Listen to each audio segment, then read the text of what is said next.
Hey Prodigy, it's Mr. Jeremy here. Today I'm going to be showing you how to break down the structure of a human face so we can translate that into our illustrations going forward with proper proportions. Okay, so the average human head is roughly about the shape of an egg. Not everybody's head is going to be exactly the same. Obviously, we've all got different sizes of features, different sizes of eyes, depending on age and your family background and everything like that is going to determine the exact facial features that a person has, but this is just a general guideline of the average head. So what we do when we're kind of just getting started and learning how to draw the head and learning proper proportions is just draw a regular circle, divide that into 4, and then you're going to add about another portion of that down here, and that's going to be about where the jaw is down here. This is the chin. You can kind of create this portion like that. That's going to give you that upside down egg shape for the human head. Going forward from there, you can start in adding different features. The eyes are going to be just below here, somewhere in the middle of this area. You're going to have your eyes. The eyebrows tend to kind of come up to that middle circle, or the middle of the circle on the top of the head where the skull would be. If we were to turn this sideways, you could see more about this side. And the eyes would actually be kind of sunken into this area here. And from the side, the eyes are going to look different, just like every other feature on the face. But you can kind of see where the jaw would come like that on a normal person. The ears are typically from the bottom of the nose, which is going to be right here on this line. The ears are going to come from the top of the eyebrow to the bottom of that line on most people. So if we were to use this line here, our ears would be about that size there. And again, everybody's shape of their ears is going to be a little bit different. Some people's ears stick out a little bit more than others. Some are going to be a little bit closer to the head, just depending on individual features. So if we were to draw a little nose on this guy here on the side, it would kind of look something like that sticking out. The mouth is going to be right in the middle, right about here. Drawing it from the front, you can kind of see where the lip would be about here. You can just kind of do a little line for the bottom lip. On this side, you know your lip's going to stick out a little bit and kind of round it on the bottom. The neck is, again, going to be shaped differently for every person, but that's general shape of what we've got there. Outlining this here.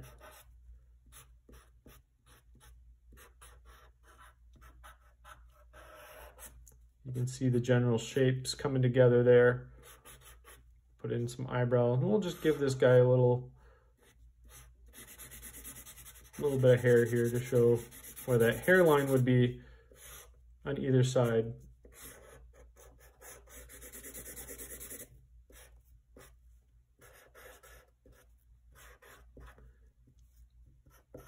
The coolest thing about drawing the head is, again, features are always going to be different. And depending on what angle we're looking at on any person, those proportions are going to change. So if we were kind of looking down a little bit, the eyes might be down lower. And as the head lowers down, if we're looking down this way, you're going to see more of the top of the head, which means you're going to see less of the face. So all those proportions kind of roll down with the face. Same when you're looking up. The nose is going to kind of arc up this way. Your cheeks are going to kind of show a little bit more.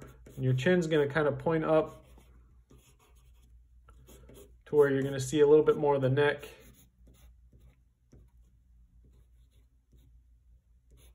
Your mouth is going to be up there.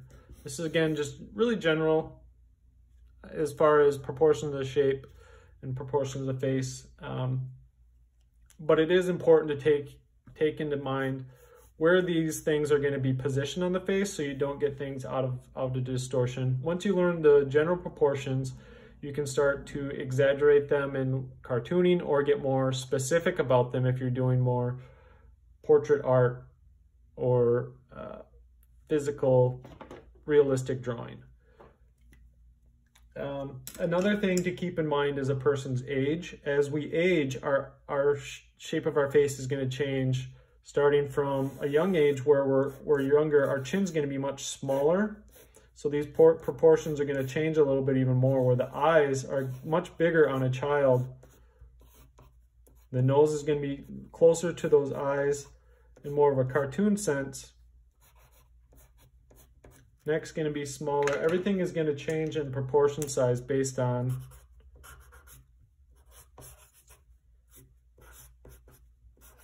how we're developed and what age we are.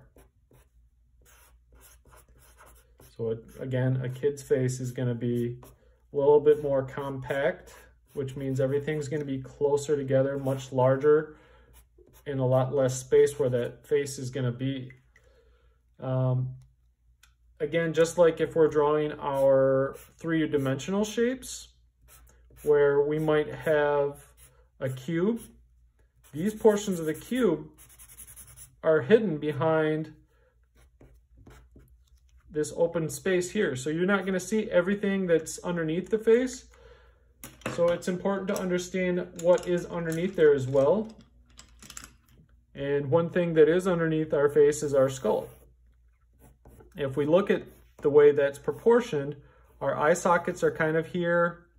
Our cheekbones stick out around there. Our nose bone.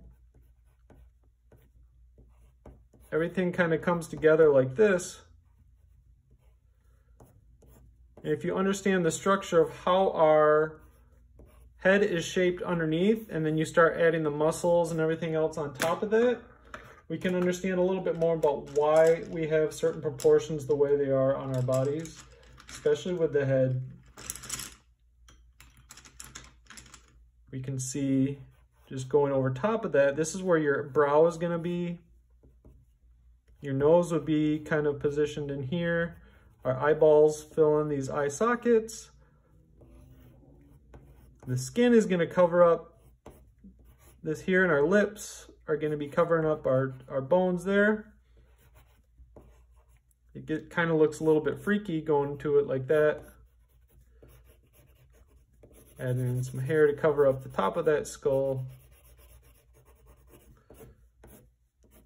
But you can see how that is built on top of the actual skeleton of the face. So the same goes for the entire rest of the body, whether we're building off of the rib cage and the chest cavity, or the leg bones, putting muscle on top of those. All these proportions are going to make sense if you understand what's underneath as well as what's on top and in between.